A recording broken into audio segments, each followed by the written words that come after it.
The other day I watched the movie The Joker or Joker. Um,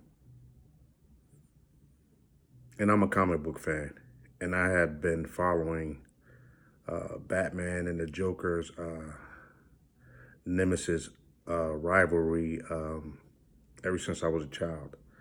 The Joker had always been the villain, and Batman had always been the hero.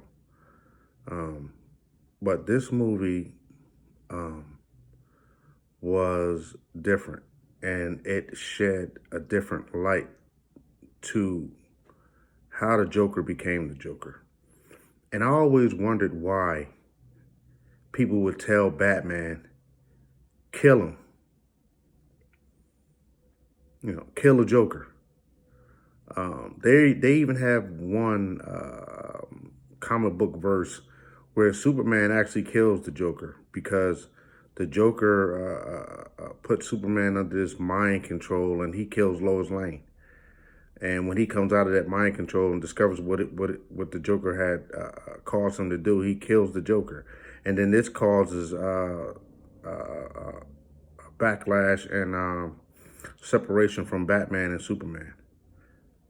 So I always wondered why Batman empathized with the Joker.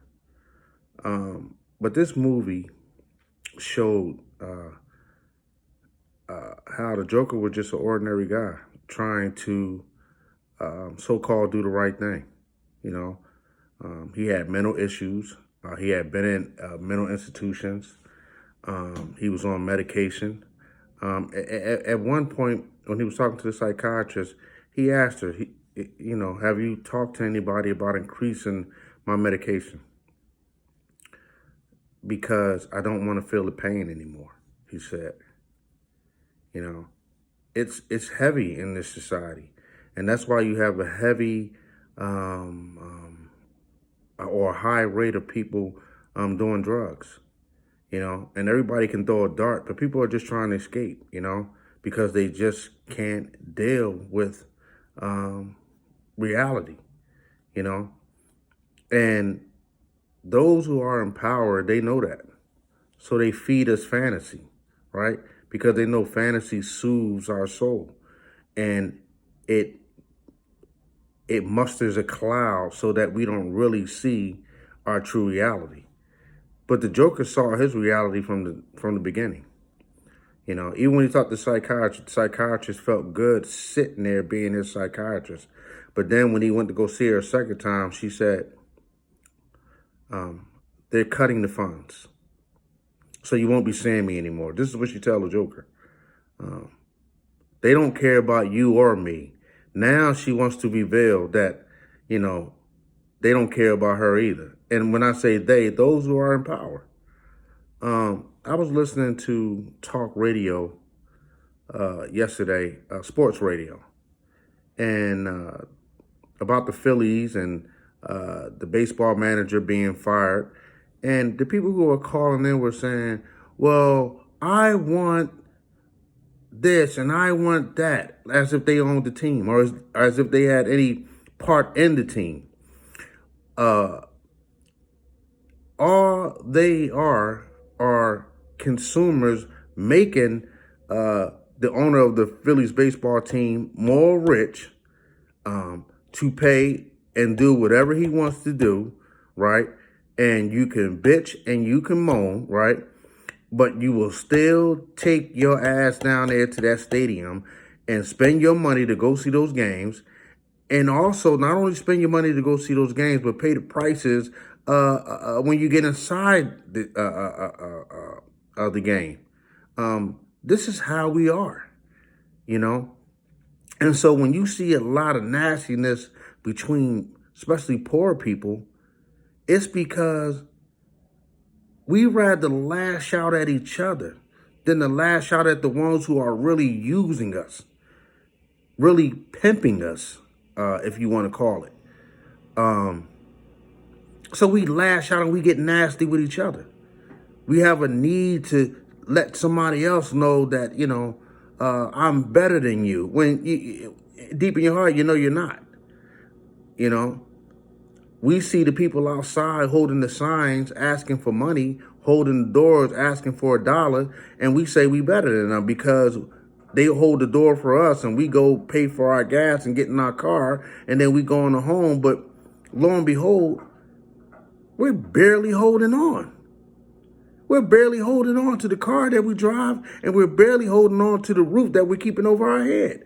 And so we all know that we are one step away from that person holding that sign, asking for $1, asking for money, you know? And we've been conditioned that way, right? The most important person in our lives is Mr. Bills, right? We try to say it's my wife, and the wife try to say it's her husband, and the mother try to say it's her children. No, it's Mr. Bills, right? Mr. Bills controls everything. And the more we accumulate, right, the more we romanticize and fantasize our reality, right, and create a false reality, and those who hold the debt to the bills create this false reality, we continue to be in the condition that we're in. So in that movie Joker, the masses immediately became aware of their condition, right? It's a fantasy because the masses of people in this society are in a terrible condition, but I don't want to say dumbed down, but many of us don't even have the mental capacity to understand that we are in a terrible condition. We run around acting as if we're not in a terrible condition. The proverbial crab. I've heard that by a wise man, and it's powerful how crabs try to pull each other down. And then the owner of the crab barrel sticks his hand in and just pulls the crab out. And turn around to the other crab and say, hey, listen, if you want to get out of here, then this is what you have to do. The owner came and grabbed me with the hand and pulled me out, and he wants you to do the same thing. If you don't, you stay in there with the rest of the crabs. And so this is where we at. I thought it was a good movie. More deep and more profound than is being given credit for. And it made me reflect.